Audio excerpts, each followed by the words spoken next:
तो चलिए आपको मेहमानों से भी रूबरू करा दें। हमारे साथ प्रोफेसर विदु रावल जी हैं जो कि बीजेपी प्रवक्ता हैं। हमारे साथ हैं दिनेश अग्रवाल जी, कांग्रेस प्रवक्ता। नरेश शर्मा जी, आम आदमी पार्टी प्रवक्ता हमारे साथ हैं। और निरंजन पोद्दार जी, पॉलिटिकल एक्सपर्ट हमारे साथ हैं। आप तमाम मेहमानों का बहुत स्वागत है इंडिया न्यूज हरियाणा पर। निरंजन जी, शुरुआत आप ही से कर लेंगे। तमाम पॉलिटिकल पार्टी का भी रुख जरूर करेंगे क्योंकि इनके पास बहुत सारे मुद्दे हैं, बहुत सारे विषय हैं बात करने के लिए, और हमारे पास भी जानने समझने के लिए बहुत कुछ है। निरंजन जी, पूरी तैयारी हमने देखी यहाँ पर, हर एक पार्टी ताबड़तोड़ तैयारी में नजर आई। हरियाणा से तमाम दिग्गज दिल्ली पहुंच गए हैं, अभी भी बाकायदा दिल्ली पहुंचे हुए हैं तमाम लोग। चुनाव प्रचार थम चुका है। इन प्रचारों को लेकर के और जिस तरीके से तमाम मुद्दे उठते नजर आए, क्या समीकरण आप बनाते नजर आए? देखिए सीमा जी, निश्चित रूप से 2025 का जो विधानसभा चुनाव दिल्ली का है, वो निश्चित रूप से आपको मैं बताऊं बहुत रोमांचक चुनाव हो रहा है। और जिस तरीके से 2020 का विधानसभा चुनाव या 2015 का विधानसभा चुनाव आम आदमी पार्टी या यूं कहें कि अरविंद केजरीवाल जी अपनी जो उनकी एक छवि उन्होंने गढ़ी थी, उस छवि के ऊपर यानी कि एक ईमानदार राजनीति, अलग प्रकार की राजनीति, और उसके ऊपर जिस तरीके से उन्होंने कहा था कि हम राजनीति बदलने के लिए आए हैं, उन तमाम चीजों के ऊपर वो 2015 और 2020 का चुनाव उन्होंने लड़ा और उसके बाद में राजनीति के स्टेट्समैन वो बनकर के सामने आए। लेकिन 2025 के विधानसभा चुनाव के अंदर कहीं ना कहीं अरविंद केजरीवाल जी की वो सारी की सारी छवि धूमिल हो चुकी है, क्योंकि जिस तरीके से आबकारी घोटाले का उनके ऊपर आरोप लगा और तमाम पूरे पिछले लगभग उनके समझ लीजिए 12 साल के राजनीतिक कैरियर के अंदर जितनी बार उन्होंने जो जो बातें करी और उन्हीं बातों से उन्होंने यू टर्न लिया, चाहे वो गठबंधन की बात हो, जिन जिन पार्टियों को वो बुरा कहते थे उन्हीं पार्टियों के साथ हाथ मिलाना, उनके साथ गलबैयां करना, या तमाम सारी की सारी चीजें पब्लिक डोमेन में है, उसके बारे में यहाँ पे चर्चा करके समय जाया करने का कोई फायदा नहीं। लेकिन वास्तविकता यह है कि इस बार आम आदमी पार्टी कहीं ना कहीं अस्तित्व की लड़ाई लड़ती हुई दिख रही है। और जिस तरीके से पिछले एक महीने के अंदर अरविंद केजरीवाल जी लगातार गोल पोस्ट पे गोल पोस्ट चेंज करते हुए आ रहे हैं, लेकिन वास्तविकता यह है कि उनका कोई भी नैरेटिव इस बार चिपकता हुआ नहीं दिख रहा। और कहीं ना कहीं भारतीय जनता पार्टी ने जिस तरीके से अभी तक राजनीति दिल्ली के अंदर होती थी कि वो अरविंद केजरीवाल जी की पिच पे जाकर के खेलने को मजबूर हो जाते थे, लेकिन इस बार जिस तरीके से भारतीय जनता पार्टी ने आम आदमी पार्टी और अरविंद केजरीवाल जी का घेराव किया है, निश्चित रूप से उस चीज का भारतीय जनता पार्टी को लाभ होता हुआ दिख रहा है। और सबसे बड़ा फैक्टर, जो कांग्रेस कुछ पसोपेश में थी कि भाई कांग्रेस यहाँ पे उन्मुक्त रूप से चुनाव लड़े, यानी कि पूरी की पूरी ताकत के साथ चुनाव लड़े, या भारतीय जनता पार्टी को रोकने के लिए सरेंडर कर दे, जैसे 2015 और 2020 के अंदर कांग्रेस ने सरेंडर कर दिया था। इस पसोपेश के बाद में जिस तरीके से कांग्रेस खड़ी हुई है और कांग्रेस ने अपने जो कद्दावर नेता हैं उनको मैदान में उतारा, और उसके बाद में राहुल गांधी जी या प्रियंका गांधी जी या खड़गे जी जिस तरीके से मैदान में आए हैं, हालांकि बहुत ज्यादा सभाएं उन्होंने नहीं करी, लेकिन जिस तरीके से आम आदमी पार्टी का जो गढ़ हुआ करता था वहां पे उन्होंने सभाएं की, और तमाम जितने भी राजनीतिक हमले हैं उसके अंदर भारतीय जनता पार्टी नंबर 2 पे थी। ज्यादा हमले उन्होंने आम आदमी पार्टी और अरविंद केजरीवाल जी के ऊपर किए। निश्चित रूप से इस चुनाव की मैं बात करूं तो सीमा जी, मुझे ऐसा लगता है कि यह चुनाव आज की तारीख में बराबरी की स्थिति में आकर के खड़ा हो गया है। अब इसके अंदर देखने वाली बात यह है कि कांग्रेस कितना अच्छा कर पाती है। अगर कांग्रेस मान लीजिए 2020 के जो विधानसभा चुनाव के अंदर लगभग 4% वोटों के साथ 4% वोट लेकर के आई थी, अगर वो उसको डबल या 2.5 गुना या 3 गुना 10%, 12% तक करती है, तो निश्चित रूप से आप ये मान के चलिए कि भारतीय जनता पार्टी को बड़ा एज नजर आएगा। लेकिन अगर मैं ये मान के चलूं कि कांग्रेस ने कोई बहुत ज्यादा अच्छा गेन नहीं किया, तो भी मुझे ऐसा लग रहा है कि इस बार जो चुनाव है वो बिल्कुल कांटे का चुनाव है। 1-2 सीट या तो भारतीय जनता पार्टी आगे है या 1-2 सीट आम आदमी पार्टी आगे है। और वोट प्रतिशत की बात करूं तो आज लगभग मान के चलिए 1-2% की वोटों की तो मैं कह नहीं सकता, लेकिन वास्तविकता यह है कि आज वोटों का प्रतिशत मुझे समान समान सा नजर आता हुआ दिखाई दे रहा है। क्योंकि इसका भी समीकरण मैं आपको बता सकता हूं, अगर आप मुझे अनुमति दें तो।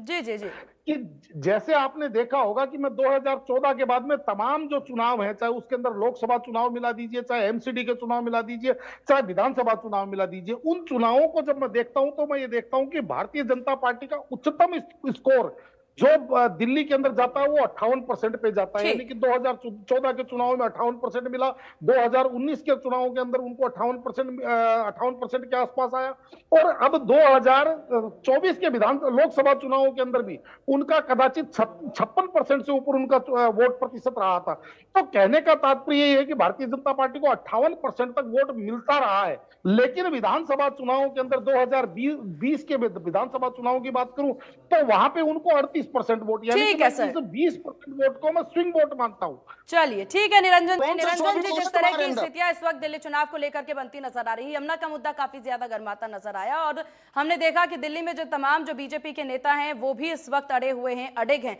यमुना का विषय, क्योंकि मैं इस पर आपको लाना इसलिए चाह रही हूं कि जितना महत्वपूर्ण यमुना है, हर चुनाव में यमुना को उठाया जाता है, हर बार यमुना पे बात की जाती है, लेकिन यमुना की स्थिति जस की तस भी नजर आ रही है और अब यमुना का मुद्दा हरियाणा तक पहुंच चुका है।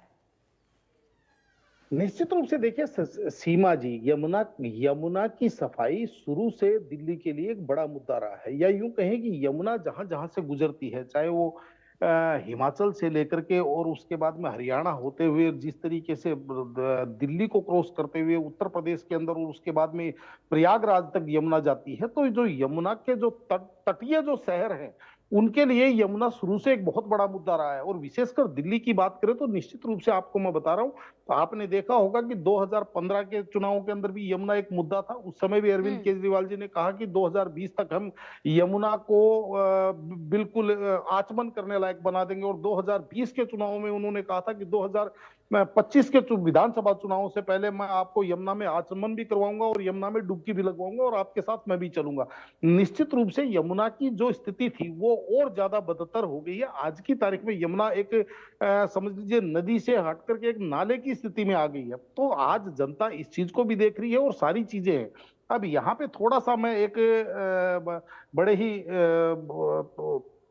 सलीके से आपको एक चीज बताना चाह रहा हूं कि अभी जैसे मैं बोल रहा था तो आम आदमी पार्टी के प्रवक्ता ने शायद मेरी बात पे कुछ टिप्पणी की थी, तो थोड़ा सा इनको ये चीज भी समझनी चाहिए कि अभी ज्यादा समय नहीं हुआ, 2024 के जो लोकसभा चुनाव हुए थे उसके अंदर आपने देखा होगा कि आम आदमी पार्टी और कांग्रेस का दिल्ली के अंदर गठबंधन था, लेकिन पंजाब के अंदर आम आदमी पार्टी ने गठबंधन नहीं किया था, जबकि कांग्रेस वहां पे गठबंधन के लिए ज्यादा आतुर थी। लेकिन आम आदमी पार्टी अहम और वहम जिसको कहते हैं ना, हर राजनीतिक व्यक्ति के लिए भी, राजनीतिक पार्टी के लिए भी, और हर जगह अहम और वहम अपने आप में एक बहुत बड़ी समझ लीजिए दुर्दशा का कारण होता है। और आम आदमी पार्टी उसी अहम और वहम के चक्कर में अब पंजाब के अंदर अकेले चुनाव लड़ी, परिणाम क्या आया? केवल 3 सीटें, वहां पे कांग्रेस उल्टा लाभ में रही। तो कहने का तात्पर्य ये है सीमा जी कि किसी दूसरे को बोलने से पहले थोड़ा सा आत्मचिंतन भी करना चाहिए। मैंने ये कहा था कि 2020 तक अरविंद केजरीवाल जी की एक साफ सुथरी छवि थी, ईमानदार राजनीति की बात करते थे, अलग प्रकार की राजनीति की बात करते थे, लेकिन आज की तारीख में उनकी वो छवि नहीं रही है, क्योंकि उनके अपने बयान हो, चाहे उनके अपने व्यक्तिगत तौर पे उन्होंने जो चीजें कही कि हम बड़ी गाड़ी नहीं लेंगे, बंगला नहीं लेंगे, या इनसे हाथ नहीं मिलाएंगे, उनसे हाथ नहीं मिलाएंगे, आज की तारीख में जितना अरविंद केजरीवाल जी अपनी कही हुई बात से मुकरने में माहिर माने जाते हैं, मेरे हिसाब से राजनीति का इतना निचला स्तर आज की तारीख में किसी भी नेता का नहीं माना जाता। और मैं तो एक बात और कहूंगा, आज भी ये रामचरितमानस के अंदर एक चौपाई है सीमा जी कि काम क्रोध मद लोभ सब नाथ नरक के पंथ, और यहाँ पे स्थिति ये हो गई कि काम क्रोध मद और लोभ यानी कि चारों के चारों चीजें यहाँ पे समाहित हो गई। तो आप ये मान के चलिए निश्चित रूप से इनको ये चीज समझ में आनी चाहिए कि भाई 2015 के अंदर भी, 2013 के अंदर भी, 2020 के अंदर भी, जब आम आदमी पार्टी 2013 के अंदर एक रूप, आम आदमी पार्टी एक पार्टी का रूप नहीं थी, एक संगठन था, एक मान के चलिए एक ग्रुप था, उसको भी जनता ने सिर आंखों पे बिठाया और सिर माथे पे बिठाया। और उसके बाद में जिस तरीके से जो आम आदमी पार्टी बनने का मुख्य कारण क्या मानते हैं कि जब आपने देखा होगा अन्ना आंदोलन चला था, लोकपाल आंदोलन चला था, उस समय ऐसे ही बयान कहीं ना कहीं कांग्रेस पार्टी की तरफ से दिए जाते थे, कपिल सिब्बल साहब की तरफ से दिए जाते थे कि अगर आपके अंदर राजनीति की इतनी इच्छा है तो आप आइए, पार्टी बनाइए, चुनाव लड़िए और मैदान में आइए। आज कहीं ना कहीं अरविंद केजरीवाल जी भी चुनाव आयोग को वही चैलेंज करते हुए दिखाई दे रहे हैं। तो कहने का तात्पर्य ये है कि ये जो अहम और वहम है, ये कहीं ना कहीं मेरे हिसाब से, ठीक है, जवाब ले लेते हैं सर। जी चलिए ठीक है, ये private निरंजन जी, ये चर्चा जरा आप सुनिए, Private इनकी body बातें है। सुनिए। दोनों के घर कांच के हैं और दोनों एक दूसरे पर पत्थर मार रहे हैं। निश्चित रूप से देखिए सीमा जी, ये तो राजनीतिक बयानबाजी है, लेकिन इसके अंदर अगर मान लीजिए अपना पक्ष रखना और एक मधुरता और एक जिसको कहते हैं एक शालीनता हो, तो मेरे हिसाब से आपके दर्शकों को भी अच्छा लगेगा और वो सुनने वाले को भी, उससे मेरे बोलने वाले की भी प्रतिष्ठा बढ़ती है, उससे प्रतिष्ठा घटती नहीं है। क्योंकि हम देखिए, जिसको कहते हैं कि हमारे यहाँ कहा जाता है ना कि ऐसी वाणी बोलिए मन का आपा खोए, औरन को शीतल करे आपहु शीतल होए। निश्चित रूप से देखिए, बाकी अपनी अपनी सोच है सीमा जी। मैं तो एक यहाँ पे आपने जो जिस उद्देश्य से मुझे बुलाया था, मैं तो अपनी एक अपना जो विश्लेषण है वो रखने के लिए आया था। और मेरा विश्लेषण ये है कि आप, मैं जैसे आपको प्रारंभ में बता रहा था कि 2020 के विधानसभा चुनाव के अंदर भारतीय जनता पार्टी को 38% वोट मिले और आम आदमी पार्टी को 53% वोट मिले और कांग्रेस को 4% वोट मिले। जबकि लोकसभा चुनाव में भारतीय जनता पार्टी के पास 58% तक वोट जाता है। तो मैं ये मान के चलता हूं कि 58 में से अब 38 निकालेंगे, 20% वोट ऐसा है जो स्विंग वोट है, जो विधानसभा में तो आम आदमी पार्टी को वोट देता है और लोकसभा में भारतीय जनता पार्टी को वोट देता है। और जो 100 में से 58 निकालेंगे तो 42% वोट ऐसा है जो भारतीय जनता पार्टी को कभी भी जिसने वोट नहीं दिया, जिसको मैं एंटी बीजेपी वोट मान के चलता हूं। अब इस बार मुझे ऐसा दिखाई दे रहा है कि जो 20% स्विंग वोट है उसके अंदर कहीं ना कहीं दो भाग हो रहे हैं, यानी कि 10% भारतीय जनता पार्टी की तरफ आता हुआ दिख रहा है, जबकि आम आदमी पार्टी की तरफ से 10% खिसकता हुआ दिख रहा है। तो इसलिए मुझे ऐसा लग रहा है कि इस बार जो टक्कर है वो लगभग कांटे की है। जैसे मैंने आपको प्रारंभ में बताया कि मेरे हिसाब से 43-44%, 1-2% आगे पीछे, इसी लमसम के अंदर दोनों पार्टियां चुनावों के अंदर गेन करती, वोट प्रतिशत के हिसाब से गेन करती हुई दिखाई दे रही हैं। अब इसके अंदर सीटों के अंदर ये कितना कन्वर्ट होता है, तो उसका भी मेरा ये अनुमान है कि या तो 1-2 सीटें आम आदमी पार्टी की ज्यादा हो सकती है या 1-2 सीटें भारतीय जनता पार्टी की ज्यादा। इसी तरह का कुछ समीकरण की उम्मीद भी की जा रही है, जैसा कि आपने कहा निरंजन जी। वक्त की थोड़ी सी कमी है। आप तमाम मेहमानों का बहुत शुक्रिया, इंडिया न्यूज हरियाणा को कीमती वक्त अपना देने